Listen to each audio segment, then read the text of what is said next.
Iran ধ্বংসে যুক্তরাষ্ট্রের চালানো চলমান অপারেশন এপিক ফিউরি দেখে আপাতদৃষ্টিতে মনে হতে পারে তারা জিতে যাচ্ছে, কিন্তু এই অপারেশন এপিক ফিউরি বুমেরাং হয়ে ফিরে যাচ্ছে পেন্টাগনের দিকে।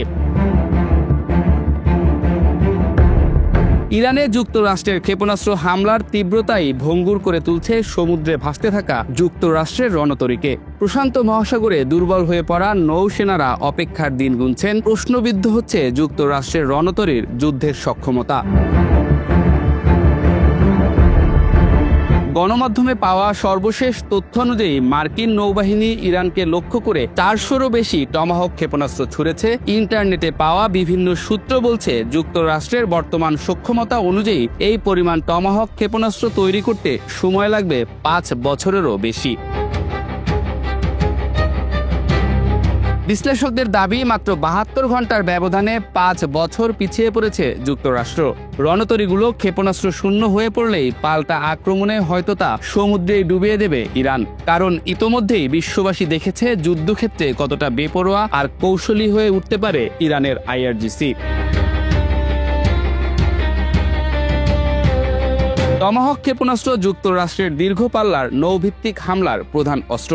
প্রায় 1600 কিলোমিটার পর্যন্ত আঘাত হানতে সক্ষম এই ক্রুজ মিসাইল সাধারণত ডেস্ট্রয়ার, ক্রুজার কিংবা সাবমেরিন থেকে ছোড়া হয়। কিন্তু একটি টমাহক তৈরি করতে উচ্চমানের গাইডেন্স সিস্টেম, টার্বোফ্যান ইঞ্জিন এবং জটিল ইলেকট্রনিক উপাদান লাগে, যা দ্রুত উৎপাদনযোগ্য নয়। প্রতিরক্ষা শিল্পের সাম্প্রতিক বিশ্লেষণে দেখা গেছে, যুক্তরাষ্ট্রের বার্ষিক উৎপাদন সক্ষমতা সীমিত।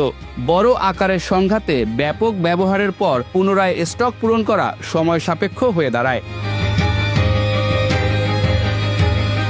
এর অর্থ হলো, প্রতিটি নিক্ষেপিত ক্ষেপণাস্ত্র শুধু লক্ষ্যবস্তুতে আঘাতই করছে না, বরং যুক্তরাষ্ট্রের ভবিষ্যৎ প্রতিরক্ষা প্রস্তুতিও কমিয়ে দিচ্ছে।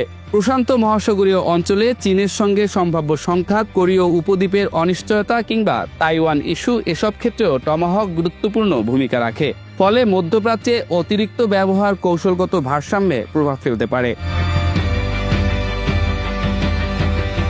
অন্যদিকে ইরানও নীরব নয়। ইরানের IRGC নৌশাখা বহু বছর ধরেই অ্যান্টিশিপ ব্যালিস্টিক মিসাইল, ড্রোন এবং উপকূল ভিত্তিক ক্ষেপণাস্ত্র সক্ষমতা বাড়িয়েছে। পারস্য উপসাগরের সংকীর্ণ জলপথে বড় মার্কিন রণতরীগুলো তুলনামূলকভাবে দৃশ্যমান ও ঝুঁকিপূর্ণ। যদি কোনো সময় মার্কিন জাহাজগুলো ক্ষেপণাস্ত্র স্বল্পতায় পড়ে, তবে সেগুলোর প্রতিরক্ষা ব্যবস্থা সীমিত হয়ে যেতে পারে, এমন আশঙ্কাই তুলে ধরছেন কিছু সামরিক বিশ্লেষক।